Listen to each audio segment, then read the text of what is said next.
여러분 안녕하십니까? 경제인사이트 정철진입니다. 한 주간의 경제 이슈를 돌아보는 주간 경제인사이트 6월 마지막 주 경제 키워드 지금 만나보시죠.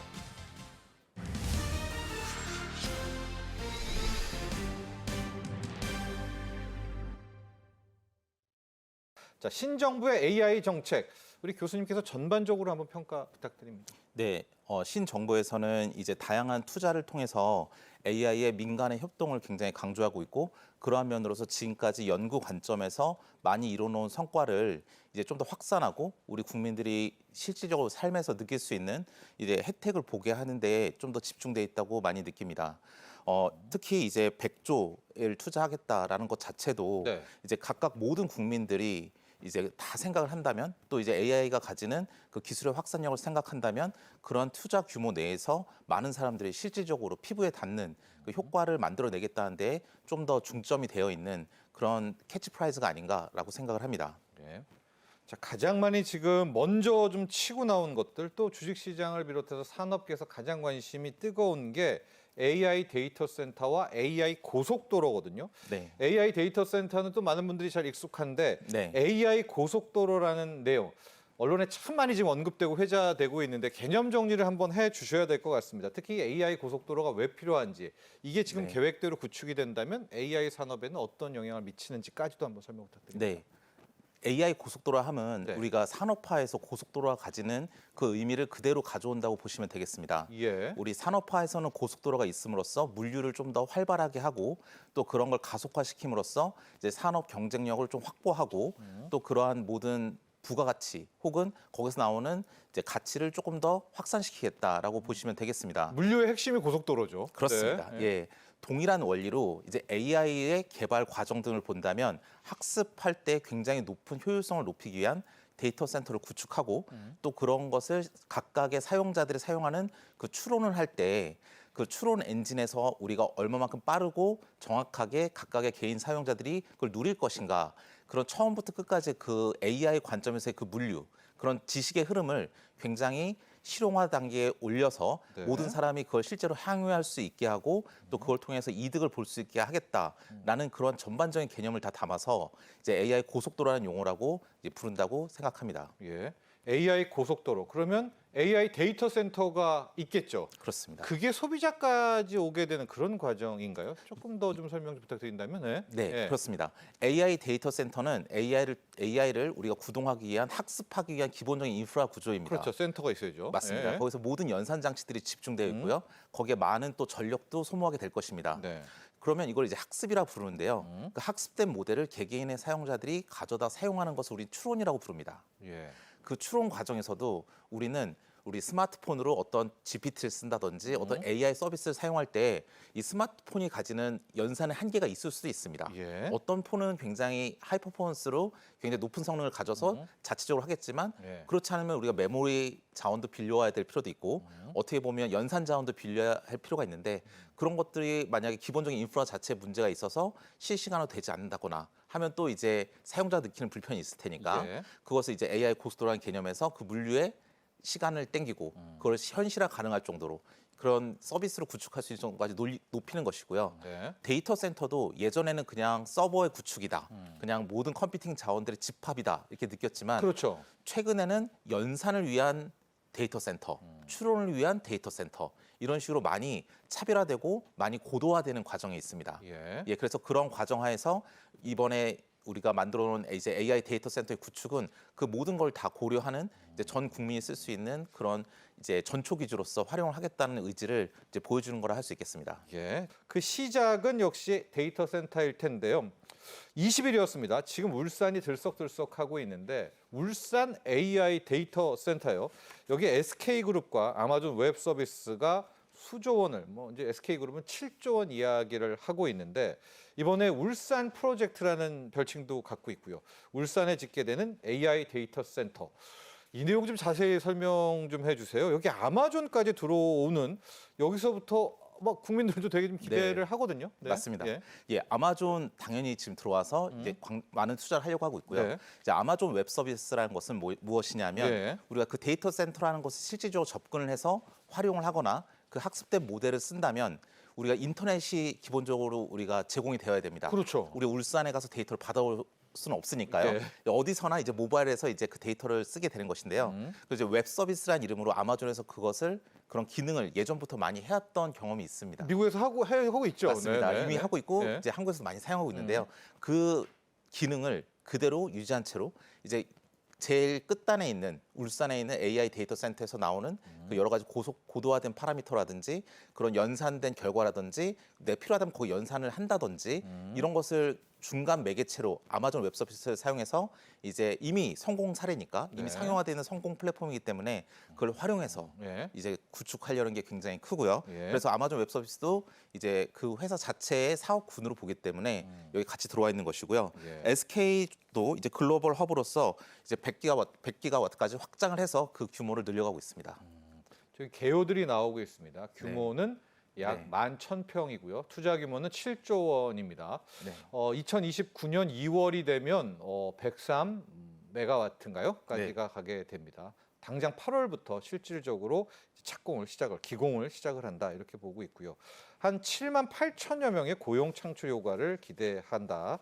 하고 이게 실질적인 운용을 아마존 웹 서비스가 한다 이렇게 좀 이해하면 될까요? 약간 다른 개념인가요? 네, 아마존 웹 서비스가 모든 걸 운영하진 않을 겁니다. 네. 아무래도 우리 국가 기관 산업이기 때문에 그 해외 업체 모든 걸 다 맡긴다, 뭐 그런 거라고 보기에는 좀 아직은 무리가 있을 것 같고요. 예. 그 운영하는 노하우는 충분히 있겠죠. 그래서 그와 같이 이제 협력해서 운영하는 방안도 있을 수 있겠고요.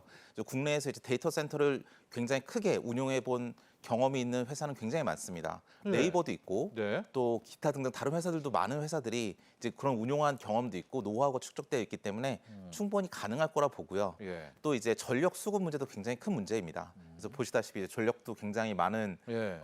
발전소라든지 그런 것이 끼어 있어서 이제 제공하려고 하는데요. 울산이라는 곳이 가지는 그 위치적인 또 장점은 이제 그런 전력 수급도 어느 정도 이제 우리가 제공할 수 있는 이제 그런 훌륭한 인프라이기 때문에 네. 이미 구축해 있기 때문에 아마도 이제 그런 노하우도 우리가 또 가져올 수 있게 되겠습니다. 자, 그러면서 SK그룹 최태원 회장이 전반적인 이 AI 고속도로를 향해서 5대 제언을 했다라고 하거든요. 이 5대 제언이 과연 어떤 내용인지 좀 보고 우리 교수님께서 보완해야 될 점 부분 또 어떻게 총평을 하실 수 있는지 좀 부탁드립니다. 네. 네. 그 주요한 정책이 나가고자 하는 방향을 다 포괄하고 있다고 생각을 합니다. 이제 바우처 사업이 대폭 확대가 되면 각각 사용자들이 사용하는 데이터의 기본적인 양이 보존이 되고 각각 사용자들이 내가 주어진 만큼 사용해 보고 예. 그 경험을 해보면 사실 이게 정말 유용하다는 걸 알 수 있거든요. 네. 이제 경험을 한번 하기까지가 중요한 거고 경험을 한번 해서 이게 굉장히 내 삶에 도움이 되고 AI의 상용화된 서비스를 내 몸으로 이제 느낄 수 있다면 그럼 굉장히 활성화할 수 있는 이제 시작점이 된다고 보겠습니다. 예. 그다음에 뭐 기본적인 교육 인프라를 구축하고 또 굉장히 전연차 때부터 많은 교육을 시켜온다면 이제 사람들이 그 기술에 대해서 이게 나의 생활과 함께하는 우리 삶을 윤택하게 하는 기술이라는 걸 또 알 수 있기 때문에 굉장히 또 의미가 있을 것 같습니다. 네. 그래서 기본적으로 저 5가지의 내용은 그 전반적으로 이 기술이 우리의 삶에 빠르게 스며들고 확산되게 하는 가장 기본적으로 스타트업을 하는 그런 포지션을 가진다고 보시면 되겠습니다. 그래서 바우처 같은 내용이 있는 거네요. 좀 예. 이용 많이 하게 해달라고. 정확하십니다. 예. 예. 그 전체 공공 관점에서 그런 분들에게 계속 이 AI 기술 노출시킴으로써 그분들이 필요한 지식을 계속 가져갈 수 있도록 필요한 삶을 영위할 수 있도록 도움을 주는데도 큰 영향을 미칠 거라고 생각합니다. 예, 여기 보면 초중고의 AI 교육 도입, 또 대학 교육 재편도 있는데 교수님 어떻습니까? 요즘에 대학생들이 너무 많이 예. 챗 GPT를 이용한다. 우려의 목소리도 있는데 오히려 이거 가려면 확실하게 가라 이런 건가요? 저는 AI를 사용하는 교육은 이젠 필수가 됐다고 생각합니다. 이제는 못 막는다. 맞습니다. 예. 학생들 숙제를 내주면 당연히 GPT를 검색하는 건 제가 학생이어도 그럴 것 같습니다. 99%가 예. 지금 이용을 한답니다. 예, 맞습니다. 그래서 제가 예전에 그 저희 총장님께 들었던 얘기인데 이제 우리 학생들은 굉장히 공부를 열심히 해서 고등학교 때까지 어떤 답을 맞추는 데 집중하는 교육을 하지만 네. 앞으로 미래 세대는 어떻게 질문을 잘하는지가 중요한 세대다라는 예. 말씀을 들은 적이 있습니다. 저는 이 지금 시대가 바로 딱 그 시대라고 생각을 하고요. 예. 대학 교육도 이제는 학생들에게 정답을 요구하는 교육이 아니라 이제 학생들에게 어떻게 하면 이 질문을 할까? 그렇죠. 질문을 잘하게 만들고 그를 통해서 사고의 영역을 확장하는 교육이 되어야지 이제 진정한 대학이 살아남을 수 있는 교육이 아닐까 이렇게 생각을 합니다. 네, 지금 AI 주권, 이제 소버린 AI도 요즘에 뭐 뉴스나 굉장히 많이 나옵니다. 이 소버린 AI도요. 앞서 AI 고속도로처럼 개념 정리를 좀 하고 가야 우리 시청자분들이 더 좋을 것 같습니다. 이 소버린 맞습니다. AI라는 AI 주권이 뭘까요? 소버린 AI는 이제 우리만의 AI라고 생각하시면 예. 되겠습니다. 우리의 주권을 가지는 우리만의 AI 이렇게 생각하시면 되는데요.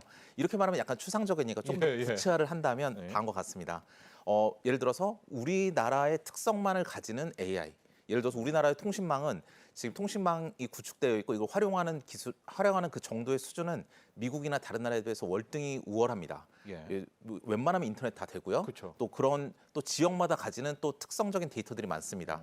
그런 것들을 우리나라만을 위한, 우리나라 사람만을 위한 우리나라의 서비스를 구축한다는 데에서 의미가 있습니다. 예. 예를 들어서 미국에서 그런 통신망이라든지 그런 데 나오는 데이터를 가지고 서비스를 만든다면 그럼 미국 사람들의 소비 패턴이라든지 예. 통신의 사용 패턴이라든지 그 사람들의 자율주행 패턴이라든지 그 모든 것을 위한 데이터인데 그게 그대로 우리나라에 맞지는 않습니다. 예. 예를 들어서 미국은 굉장히 광활해서 뭐 LA에서 뉴욕까지 몇 날 며칠 달리는 그 직선의 거리를 달리는 그 자율주행 데이터라면 예. 우리나라는 그런 도로가 있는 게 아니라 산악 지방도 많고 굉장히 구불구불한 지역이 많을 겁니다. 테크닉은 더 우리가 필요하죠. 그렇습니다. 예. 그래서 동일하게 자율주행을 논하고 있지만 우리만의 고려해야 될 사항이 다르다는 거죠. 예. 소버린 AI는 이렇게 우리만의 특성을 가진 AI를 따로 구축을 해야 된다.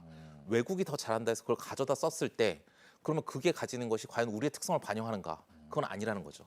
근데 우리가 처음으로 생각할 수 있는 건 일단 자연어 처리 쪽입니다. 왜냐하면 언어가 다르기 때문에 예. 우리가 챗 GPT에서 오는 파급 효과일 수도 있겠는데요.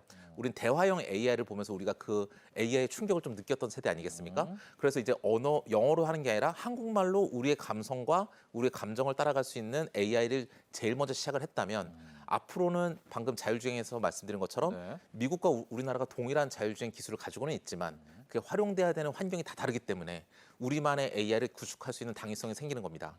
소버린 AI는 이 모든 걸 고려해서 우리만을 위한 AI 시스템을 구축하고 거기에 따라서 우리의 삶의 질을 높이고 자국민의 뭐 보안이라든지 안전이라든지 이런 면까지 다 고려해주는 그런 전반적인 체계를 의미한다고 생각합니다. 아마 저거 이제 생성형 AI 만드는데 막 훈련도 시켜야 되고 맞습니다. 엄청 칩이 많이 필요하다면서요. 네. 좀 수입해서 뭐 어떻게 좀 이거 어떻게 좀 나눠주고 그런 것도 좀 다음 단계 많이 좀 우리가 염두를 해둬야 될 것 같은데요. 정확하십니다. 예, 예. 이거 굉장히 중요한 게요. 네. 5만 개를 확보하는 것도 굉장히 중요합니다. 그리고 어떤 하나의 업체에 집중돼서 공급을 받는다면 일종의 반도체에서 말하는 공급망 문제가 여기서도 발생할 수가 있습니다. 그래서 또 다양한 플랜을 가지고 단계적으로 GPU 5만 장을 확보하는 건 굉장히 중요하고요. 예. 그리고 필요하다면 더 많이 확보도 해야 되고요. 그렇죠. 예. 예. 그리고 이것을 이제 분배해서 사용하는 문제가 되겠는데요. 우리가 소위 말해서 이제 다수의 사람이 있다면 그 사람들에게 공평하게 나눠주는 것도 방법이 있지만 네. 어떤 분들은 그렇게 요구하십니다. 그 모든 거를 일단 짧은 시간이나마 다 쓰고 반납하는 것도 좋다.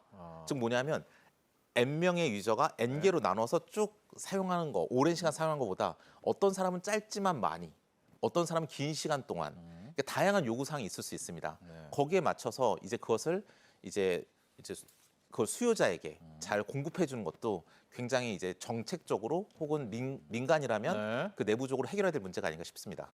자, 그런데 지금 AI 쪽에 계신 분들이 가장 많은 우려를 하는 건 인재가 없다. 역시 인재에 대한 이야기를 많이 하고요.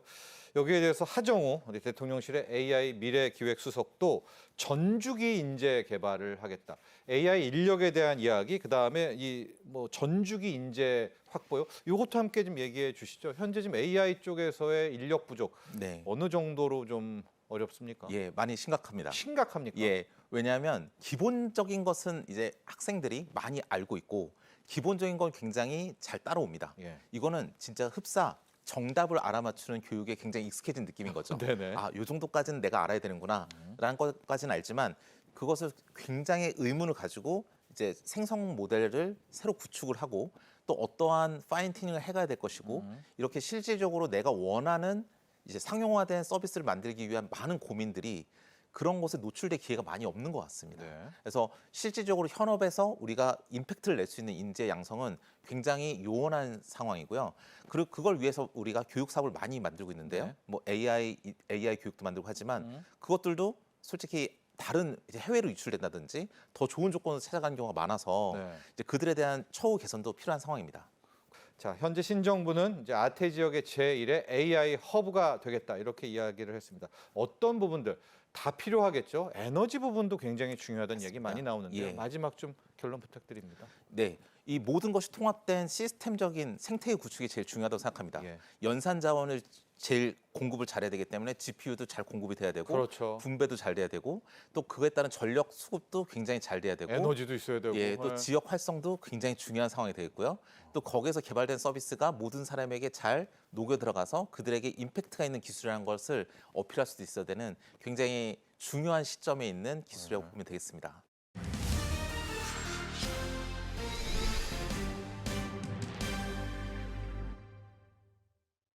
본격적인 이야기에 앞서서 저희 시청자분들을 위해서 스테이블 코인이 뭐야? 이 개념 정리를 하고 가야 됩니다. 많은 예, 분들이 또 그렇죠. 아시지만 예, 예. 또 익숙하지 않으시거든요. 예. 네. 뭔가요, 스테이블 코인? 말 그대로 스테이블 코인 하는 스테이블이 안정적이지 않습니까? 네. 그래서 기존의 암호화폐, 이제 비트코인, 이더리움 같은 경우 얘기할 때 보면은 가격의 변동성이 크다. 네. 그리고 실질적인 내재적 가치가 무엇인가 이런 얘기들은 논쟁이 많았었잖아요. 그래서 그런 논쟁을 이제 회피하기 위해서 아예 그런 내재적 가치가 확실한 그런 거에 기반한 이제 암호화폐를 한번 만들어 보자. 그래서 암호화폐 안정성, 변동성이라든지 내재적 가치를 보장하는 네. 그런 암호화폐라고 생각하시면 됩니다. 예. 보통 스테이블 코인 하면 크게 네 가지 종류가 있습니다. 근데 현재 우리나라에서 얘기하는 거는 이제 원화 기반의 스테이블 코인. 화폐형 그런 건가요? 예. 법정 화폐형. 뭐 법정 화폐에 그 패깅된 거죠. 예. 법정 화폐는 아니고 이제 그게 아마 현재 우리나라에서 굉장히 크게 이슈가 되고 논의되고 있다고 생각하시면 됩니다. 미국의 달러 스테이블 코인이라는 것도 또 그럼 거기도 1달러에 연동된 겁니다. 그렇죠. 1달러에 이제 1테더가 되는 거죠. 가장 유명한. 네. 그래서 사실 스테이블 코인의 대표적인 게 테더죠. 예. 자, 그럼 여기서 또 질문을 하실 것 같아요, 네. 우리 시청자분들이. 약간 갸우뚱하죠. 왜 달러가 있고요. 예. 1달러가 1코인 스테이블하다는 거 아닙니까? 네, 맞습니다. 이게 왜 필요해? 이렇게 하면 뭐라고 합니까? 달러 쓰지 왜 1코인은 왜 달러 코인이 왜 필요해? 우리도 1원 쓰지 1원화 스테이블 왜 네. 필요해? 이렇게 질문이 온다면은요. 그 당연한 질문을 하고 계시죠. 예, 원화가 있는데 왜 네. 원화 기반의 스테이블 코인이 필요하냐? 근데 시장에서 필요하기 때문에 지금같이 이제 활성화되고 있겠죠. 네. 그럼 시장에서 왜 필요한가? 예. 그럼 여러 가지 필요성이 있는 데가 있습니다. 제가 볼 때 가장 크게 보는 거는 보통 사람들은 이제 외환 송금에 대한 예를 들더라고요. 우리 보통 외국에 외환 송금 하게 되면은 그 원화를 갖다 은행 가서 달러로 바꾸고 그렇죠. 그다음에 그 달러를 가지고 이렇게 절차를 밟아 가지고 이제 미국에 보내지 않습니까? 미국 은행한테 쏘죠. 쏘죠. 예, 예. 근데 그건 뭐냐? 그 이유가 뭐냐면 원화라는 게 디지털의 특성을 갖지 않기 때문입니다. 만약에 우리나라 원화가 종이화폐에서 디지털 화폐라는 특성을 가지고 있다면은 그걸 뭐 은행 가서 뭐 이렇게 할 필요가 없지 않습니까? 그냥 바로 인터넷으로 송금할 수 있지 않습니까? 예, 상대 사람에게. 예, 그렇죠. 예. 그래서 그런 이유가 시장에서 가장 필요한 거고요. 두 번째는 제가 가장 사실은 저는 중요하게 생각하는 게 금융 포용성입니다. 우리나라 같은 경우는 크게 문제가 되지 않지만 사실은 은행 계좌 없는 사람들이 지구에 한 15억 정도가 있습니다. 예. 은행 계좌가 없다는 얘기 뭐냐면은 계좌이체 같은 걸 못 하지 않습니까? 결제도 못 하고. 예. 그렇다고 현금을 할 수는 없지 않습니까? 예. 근데 그 현금이 디지털하게 된다 그러면은 계좌가 없는 사람도 이제 디지털 스테이블 코인을 쓰게 되면 지갑이라는 거 하나만 스마트폰에 설치를 하면은 자기들은 전 세계 금융 그 활동을 할 수가 있는 거죠. 네. 이런 시장에서 필요성이 굉장히 큽니다. 그리고 또 하나가 이제 앞으로 이제 금융 생태계가 이제 탈중앙화되고 있습니다. 그 말은 뭐냐면 현재 우리가 하고 있는 금융 생태계를 세파이라고 얘기한다면은 미래에는 이제 탈중앙화된 P2P 금융 생태계, 개인 대 개인, 예, 디파이. 디파이라고 얘기합니다. 네. 그럼 그 디파이에서는 원화를 쓸 수 없지 않습니까? 그 디파이에 쓸 수 있는 또 다른 원화의 디지털 화폐가 필요한데 그 역할을 스테이블 코인이 해줄 수가 있다는 겁니다. 그 시장에서는 원화 기반 스테이블 코인의 사용성이나 필요성은 상당히 큽니다. 크다. 그래서 필요한 겁니다. 예. 바로 드는 생각이요, 센터장님. 그럼 은행들 어떡합니까? 시중 은행들은 이제 다 망합니까? 왜냐면 그 송금 수수료도 못 받고 우리끼리 다 해버리면 은행들은 어떡하죠? 뭐 망하는- 존재한다고 쳐도 하나 사업부가 날아가는데? 그렇죠. 망하는 게 아니라 새로운 세상에 적응을 하셔야죠.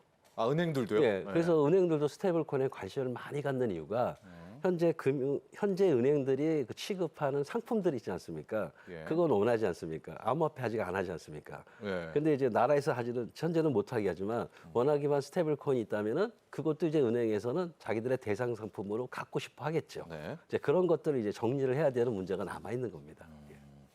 현재 스테이블 코인 시장을 한번 좀 조망해 주십시오. 왜냐하면 이제 연령대에서 좀 다른데 이게 이제 MZ 친구들, 뭐 20대, 30대들은 이 테더라든가 또 USDC라든가 이런 스테이블 코인에 또 익숙합니다. 그러니까 어느 정도 사이즈고 얼만큼 빠르게 성장해 왔는지 좀 알려주셔야 또 워낙 스테이블 코인에 대한 이야기도 되거든요. 어느 정도입니까 현재 시장 규모? 워낙 기반 스테이블 코인이라는 게 사실은 이제 암호화폐 한 종류인데요. MZ 세대뿐만이 아니라 우리나라에서 주로 이제 참여하는 세대는 이제 30대, 40대, 20대도 물론 있지만요. 예, 그리고 다 이 스테이블 코인을 씁니까? 스테이블 코인에 대한 관심을 가지고 가지고 있고요. 있다. 스테이블 코인 이전에 암호화폐에 대한 인식들을 많이 가지고 계십니다. 그렇죠. 그래서 시장 수요가 네. 단순 MZ이 아니라 예. 상당히 40까지? 예, 20, 30, 40. 저도 하잖아요. 제가 60인데. 60의 일부. 그러니까 상당히 많은 사람들이 관심이 많고요. 예. 그 단적인 예가 우리나라 암호화폐 거래소에 들어가 있는 고객 수가 한 1,000만 명 됩니다. 우리나라 경제 인구의 반 정도가 됩니다. 그러니까 이거는 MZ 세대 문제가 아니라 예. 우리나라 전체 시장의 문제라는 거는 꼭 제가 업비트 계좌가 그 정도 됩니까 지금? 예. 1000만 계좌? 다 합쳐서요. 5대 합쳐서. 거래소 합쳐서. 예. 네. 그래서 현재 스테이블 코인 시장 규모 자체만 보면은 지금 현재 시간 기준으로 하면 한 335조 원 됩니다. 엄청나죠. 쓰네요. 예. 예. 우리가 그동안 생각지도 못했던 시장의 규모가 예. 상당히 많이 폭발적으로 이제 크다는 걸 말씀을 드리는 거고요. 예. 더 중요한 거는 이 성장 속도가 세계적인 그 글로벌 투자 기관들이 예측하기로는 아마 연 50% 정도 이상은 성장할 거다. 예. 그래서 아마 2029년, 30년까지는 아마 어느 정도냐면 한 3천조 원까지도 갈 수 있다. 예. 이런 예상을 하고 있기 때문에 2조 달러는 미국의 재무장관이 한 이야기입니다. 스콧 바센트 그렇습니다. 재무장관이 저 정도로 커진답니다. 예. 저는 주로 이 산업 생태계 쪽을 바라보기 예. 때문에 민간 쪽 의견을 좀 저 보고 정도 있습니다. 될까요 지금? 예, 사이즈가? 저는 충분히 가능할 거라고 보고 있습니다. 지금도 급격히 늘어나고 있으니까요. 예. 중국도 또 이 디지털에 있어서는 뒤지지가 않고요. 중국 가보신 분은 알겠지만 거의 다 노점에서도 이 거래 하거든요. 다 페이 거래를 하잖아요. 예. 중국은 스테이블 코인 안 합니까? 저는 이제 이런 얘기를 많이 했습니다. 예. 현재 전의 전쟁이 디지털 전의 전쟁으로 바뀌었다. 그 디지털 전이라는 게 이제 화폐의 디지털화죠. 예. 그래서 이제 미래에는 디지털 전의 전쟁이 시작이 되는 거고 그 전략으로 중국은 CBDC를 썼습니다. 그러니까 디지털 일종의 법정화폐죠. 그걸 디지털 위안화라고 했고 그러니까 중앙은행이 중앙은행이 직접 이제 예. 화폐 디지털화를 직접 하는 겁니다. 네. 미국은 현재 이제 달러 기반의 스테이블화 정책을 쓰는 거고요. 민간 기업이 하죠. 그러니까 정부와 순수하게 민간 기업에 모든 걸 맡기는 게 아니고 정부가 관리는 해야 되겠죠. 네. 중요한 건 정부하고 민간이 주도한 달러 기반 스테이블 코인 정책을 쓰는 겁니다.